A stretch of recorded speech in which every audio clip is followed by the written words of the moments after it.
할렐루야, 새날이 밝았습니다. 오늘 하루가 우리에게 주어진 것은 결코 우연이 아니며 주님이 주신 귀한 선물입니다. 우리는 하나님의 말씀으로 이 하루를 시작하고 하나님의 말씀의 인도에 따라서 이 하루를 살아갑니다. 12월 13일 수요일 말씀입니다. 당신의 심령에 살아계신 그리스도. 요한복음 10장 10절 말씀입니다. 도둑이 오는 것은 도둑질하고 죽이고 멸망시키려는 것뿐이요. 내가 온 것은 양으로 생명을 얻게 하고 더 풍성히 얻게 하려는 것이라. 아멘. 성탄절은 예수님이 어떤 분이시며 그분이 무슨 일을 하러 오셨는지에 관한 것입니다. 그분은 종교를 세우거나 단지 어떻게 선행을 하는지 보여주기 위해 오신 것이 아닙니다. 그분은 우리에게 생명을 주기 위해 오셨습니다. 하나님은 우리를 만드셨고 우리가 그분과 같은 종류의 생명을 가지기를 원하셨습니다. 그리고 그분의 계획은 예수님이 우리에게 그 생명을 주는 분이 되는 것이었습니다. 또한 그분은 우리가 믿음으로 그 생명을 받도록 계획하셨습니다. 그분의 왕국은 감각에 반응하지 않기 때문입니다. 히브리서 11장 6절은 믿음이 없이는 하나님을 기쁘시게 할 수 없다고 말합니다. 크리스마스 캐롤인 천사 찬송하기를은 이를 가사로 간결하게 표현합니다. 죽지 않으실 이가 나셨네. 땅의 아들들을 일으키기 위해 그들에게 두 번째 탄생을 주기 위해 태어나셨네. 얼마나 아름답습니까? 그러나 가장 위대한 것은 당신의 심령에 살아계신 그리스도입니다. 성경은 말합니다. 너희 안에 계신 그리스도니 곧 영광의 소망이니라. 아멘. 우리는 죽은 자 가운데서 부활하셔서 하늘로 올라가신 살아계신 하나님의 아들, 당신의 심령에 거처로 삼으신 주님에 대해 말하고 있는 것입니다. 이는 그분께서 당신의 영과 하나가 되었다는 의미입니다. 베드로가 우리를 하나님과 같은 종류의 연합체라고 말한 것은 놀라운 일이 아닙니다. 성탄절은 이제 당신이 그리스도 안에 있고 그리스도는 당신 안에 있다는 뜻입니다. 당신은 지금 당신 안에 하나님의 생명과 본성을 가지고 있습니다. 할렐루야! 만일 당신이 아직 그 생명을 받지 못했다면 지금 바로 그 생명을 받을 수 있습니다. 이 묵상집 뒤에 나와 있는 구원을 위한 영접 기도를 펴고 따라 기도하십시오. 그 기도문은 당신의 마음을 다해 믿고 입으로 고백하십시오. 그러면 당신의 삶은 즉시 그분의 선하심과 영광과 은혜와 사랑의 표현이 될 것입니다. 아멘. 오늘은 당신의 심령에 살아계신 그리스도라는 제목으로 함께 말씀을 나누고 있습니다.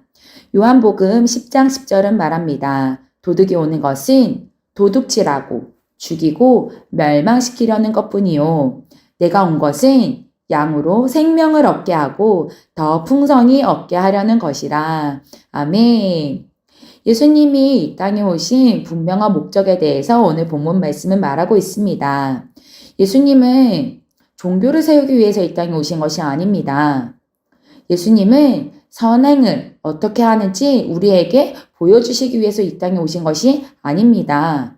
예수님은 오늘 말씀처럼 우리에게 생명을 주시기 위해서 이 땅에 오셨습니다.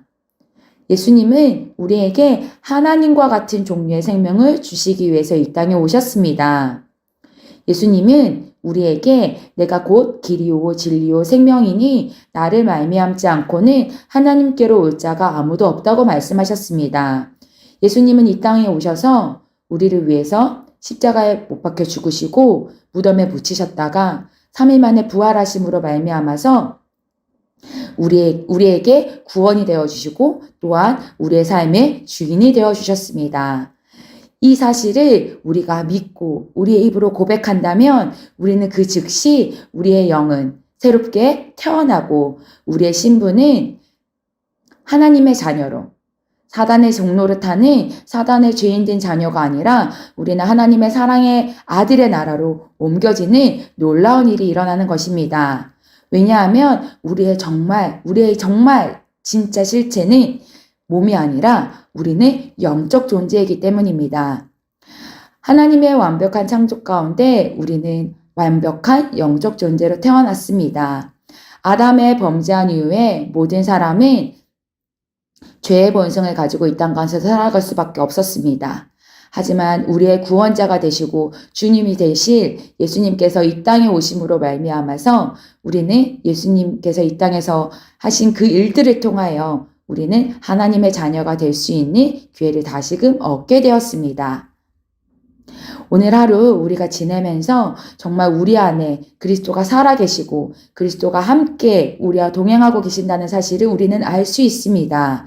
왜냐하면 우리는 하나님의 생명과 본성을 가진 하나님의 자녀가 되었기 때문입니다. 그래서 우리가 아직 예수님을 모르는 자들이 있다면 우리는 로마서 10장 9절의 말씀을 함께 나눌 수 있습니다. 내가 만일 내 입으로 예수를 주로 시인하며 또 하나님께서 그를 죽은 자 가운데서 살리신 것을 내 마음에 믿으면 구원을 받으리라. 아멘. 우리 하나님 아버지께서 가장 원하시는 것은 모든 사람이 구원받는 것을 원하십니다. 주님께서 우리에게 이 귀하고 그리고 세상에 하나밖에 없는 복음을 우리에게 맡겨주셨습니다. 그리고 또한 우리에게 구원받을 사람들을 또한 맡겨주셨습니다. 우리가 아직 예수님을 믿지 않은 사람들이 있다면 정말 성탄절 이 좋은 계절에 예수님이 어떤 분이신지에 대해서 우리가 함께 나누고 또 예수님을 구원자 주님으로 고백할 수 있도록 그들을 정말 영생의 길로 인도하는 삶을 살아야 합니다. 아멘. 우리 함께 참고 성경 구절 나누도록 하겠습니다. 로마서 6장 23절입니다. 죄의 삭은 사망이요 하나님의 은사는 그리스도 예수 우리 주 안에 있는 영생이니라. 아멘. 죽을 수밖에 없었던 우리를 예수님께서는 우리를 위해 우리와 함께 죽으시고 우리와 함께 일으키심으로 말미암아서 우리는 영생을 하나님과 같은 조의 생명을 누린 자가 되었습니다. 요한일서 5장 11절에서 13절 말씀입니다. 또 증거는 이것이니 하나님이 우리에게 영생을 주신 것과 이 생명이 그의 아들 안에 있는 그것이니라. 아들이 있는 자에게는 생명이 있고 하나님의 아들이 없는 자에게는 생명이 없느니라. 내가 하나님의 아들의 이름을 믿는 너희에게 이것을 쓴 것은 너희로 하여금 너희에게 영생이 있음을 알게 하려 함이라. 아멘. 함께 고백하겠습니다. 나는 내 안에 하나님의 생명과 본성을 가지고 있습니다. 예수님은 내가 그분의 의와 영광과 은혜 안에서 살고 행하게 하시려고 나를 위해 그분의 생명을 주셨습니다. 그러므로 나는 믿음으로 그분의 신성한 본성에 참여한 자이며 그분의 생명을 받았습니다. 그리스도가 내 안에 계심으로 나의 삶은 영광으로 가득 차 있습니다. 할렐루야. 아멘.